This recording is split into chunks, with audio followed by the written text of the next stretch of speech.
Listen. Thank you. Now, you've just presented a 15-count petition statement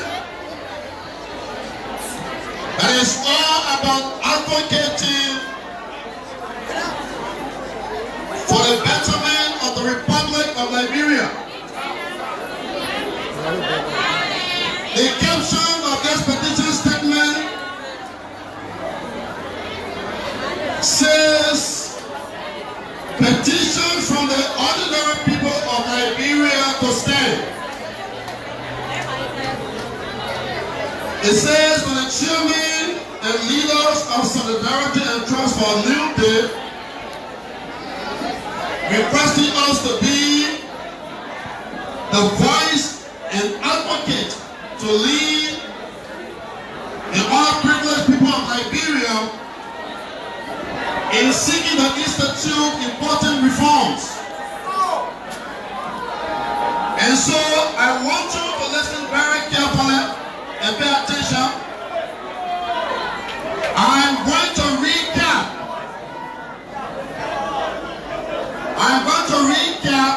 Briefly all 15 counts that were represented by the people through the auspices of a team that came to the platform led by Madam Mublah.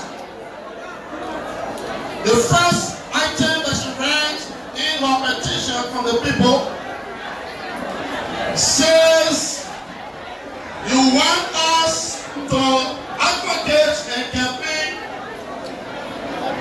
to make corruption a serious and non-bailable crime.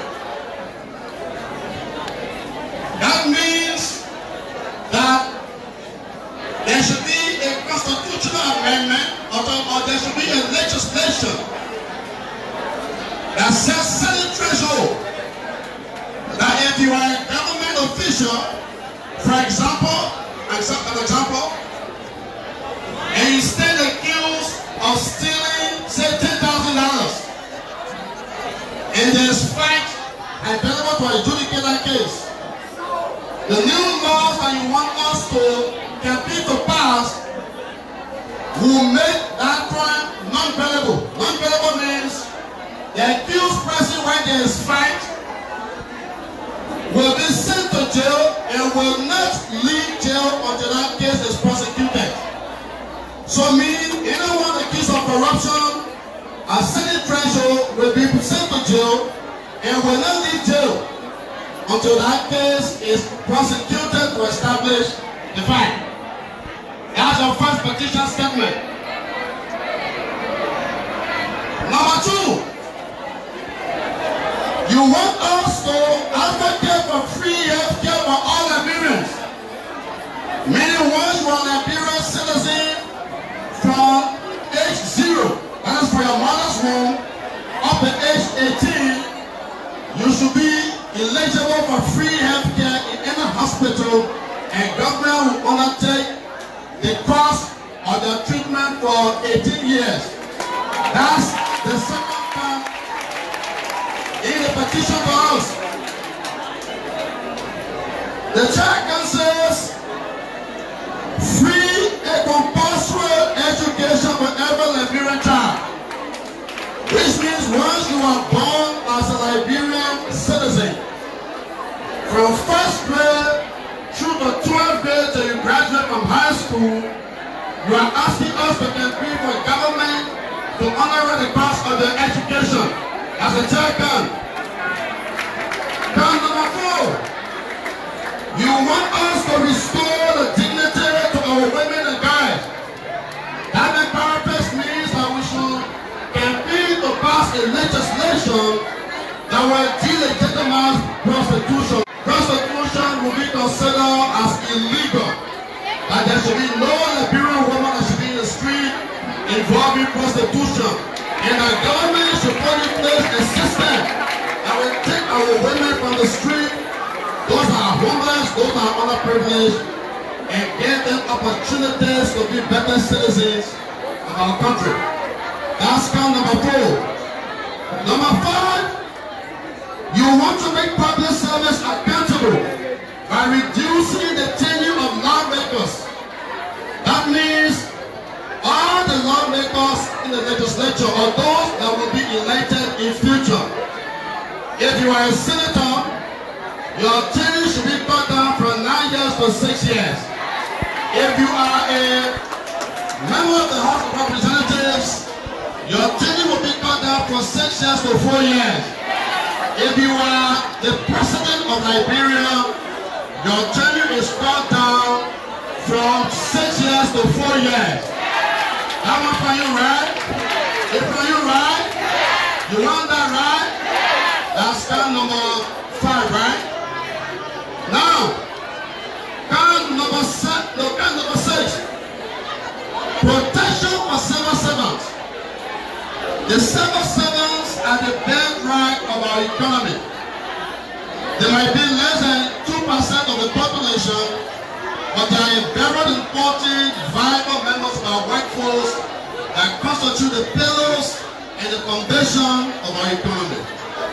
They cannot be making, in some cases, $100, in some cases, $150, in some cases, $200. That is not a livable wage. So the petition seeks that we can be an advocate for the salaries of civil servants to be lifted up, to be increased, to allow them to live in accordance with current day realities. That's for you, right? Yes. That's for you, right? Yes. All right, count number 7. That we should review concession agreements for equitable resource distribution. That means that you want us to campaign and advocate so that all the concessions that were signed into law, and of course most of them were passed by flawed legislation. You want us to review all of this so that we can protect the interests of the country and ensure that communities that got concession companies or corporations will see the infusion of money for education, money for healthcare, etc. Meaning, everywhere there's a concession company, all right, the people living in these areas should be beneficiaries of the proceeds of that concession institution. You want that also, right? Yes. So we should review all concession agreements, right? Yes. That's number 7. Number 8. Number 8. You say we should prioritize community development in profit sharing. In the same thing I just read, that the profit or the proceeds from concession companies should be increased, and it should not be sent to Monrovia in most part, where politicians will use the money from these institutions to do luxurious travels, to live luxury lives, to make fat salaries or to take on fat paychecks.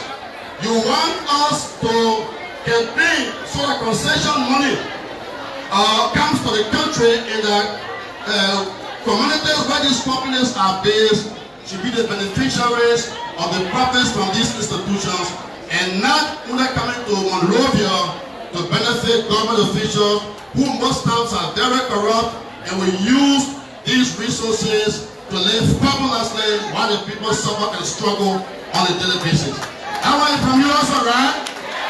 It's from you, right?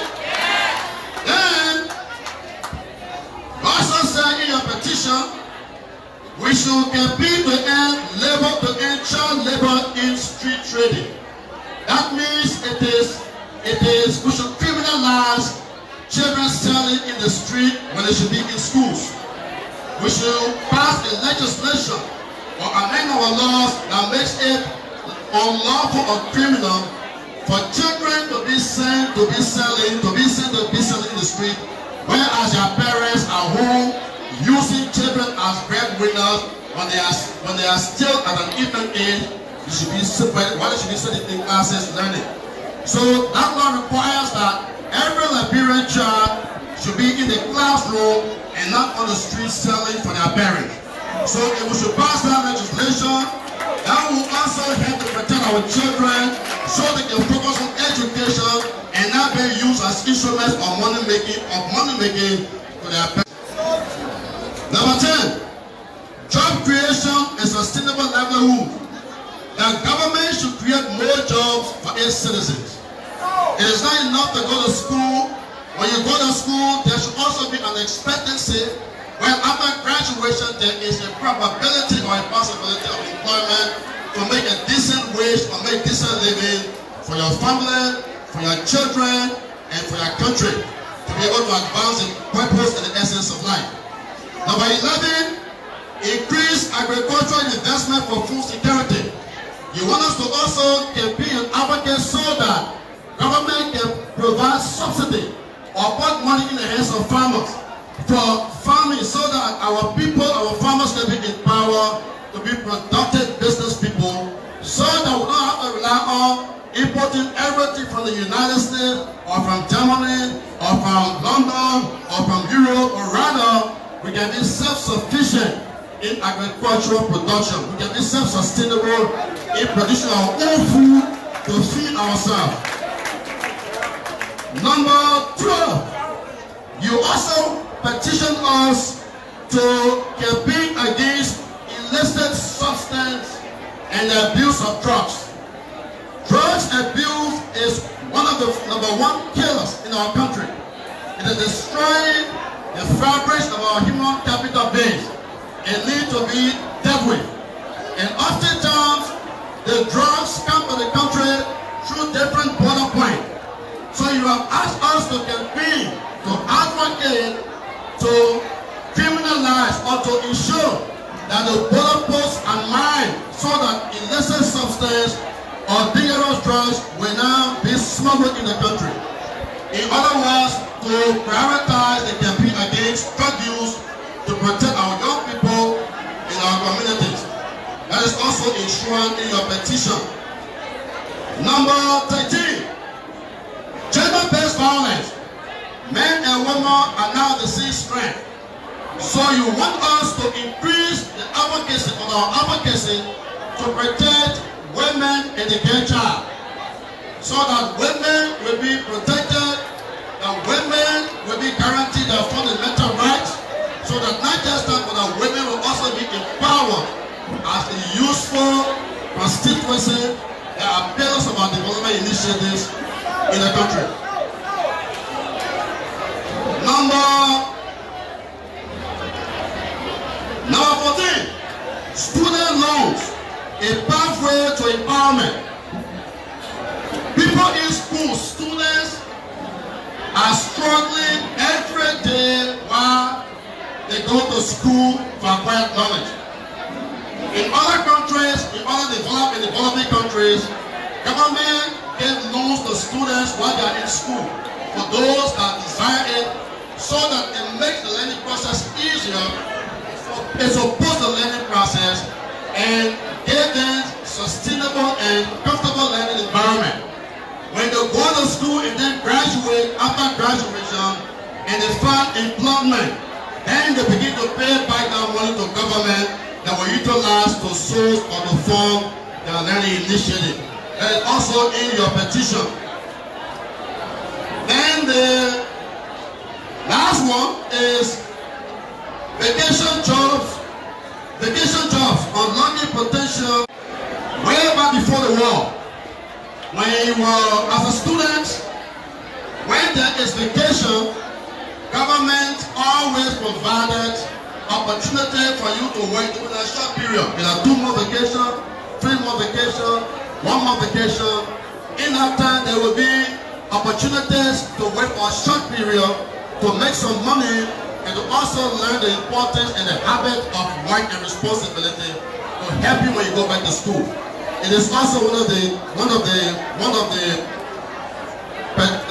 items in your petition. Then lastly, the guy who spoke for the youth program, how you call that program? The one that was permanent beach and waterways. That's it, right? You said government is yet to settle your arrears.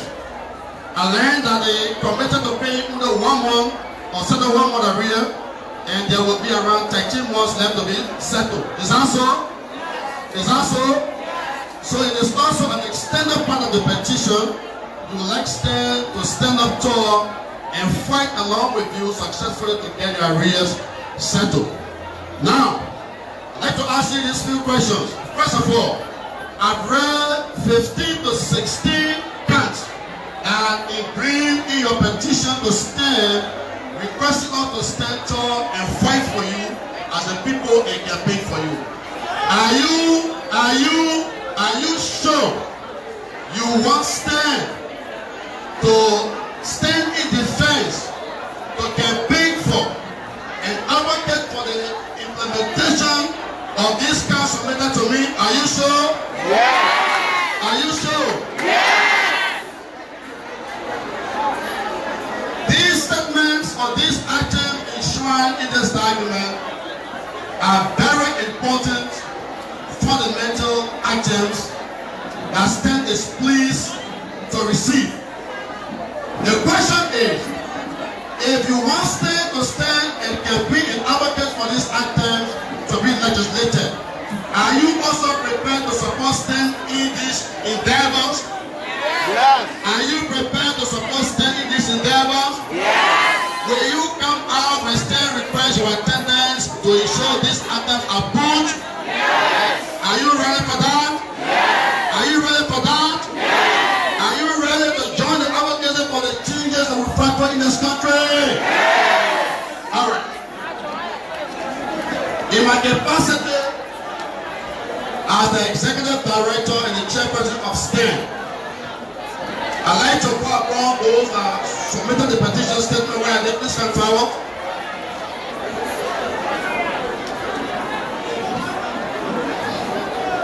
Thank you. Now, thank you for this brilliant piece of work on behalf of STEM and its thousands of members across the country. As a matter of fact, STEM is a force for good. STEM is a force for good. For those who are afraid of STEM, you need not be afraid except when you are doing wrong. STEM is not a political institution and does not intend to be one. STEM is a civil society, pro-democracy, human rights, advocacy organization that has emerged to stand tall in defense of the masses, to stand tall in defense of what is right, to fight impunity and bring about accountable governance. So if you are in government doing the wrong thing or doing bad things, then you have a good reason to be afraid. Because STEM will go after those that commit wrongs. We go after those that are corrupt. We go after those that pollute the seat of power. And we are doing this thing without any desire for political incentive. Our desire is the peace and the stability and the democratic growth of the Republic of Liberia. STEM has come out to ensure that change comes to Liberia. The rottenness of our democracy will change, because STEM will stand up at the peril of our life with dangerous posed to us. We care more about Liberia than about our personal security, because Liberia deserves better. And this country's change must never be delayed, must come now. And these 15 bills submitted by these wonderful people from different backgrounds, from the disabled community, from civil service, from backgrounders, from farmers, from gas station workers, from hotel workers, from policemen, army women, from Shushan boys, Yana boys. You are the most important pillars of our country. We prefer to serve you more than serving the interests of politicians. We will stand with you. We will fight with you. We will fight for you. We will make sure this country will change. Because stand is here as a force for good. In the coming days, stand will begin to demonstrate that we will confront the problems of our country and will confront them head on. So get ready, the people. Get ready. Tie your waist. Wear your jeans trousers. Wear your sweaters if need be. Wear your caps if need be. Wear your boots if need be. Because the time to stand and campaign for this 15th items you have submitted have come. And we will do it without fear or favor. Stand fears no one. Stand is beholden to no political interest. Stand is the necessary force for good. And I tell you, Madam Fahad, the all that submitted this petition, we will stand firm with you. We will fight for the people, and stand will never compromise the interests of the Liberian people. We will rather die fighting than compromise the interests of the people. Thank you. God bless Liberia. God bless stand. And thank you. That was the director.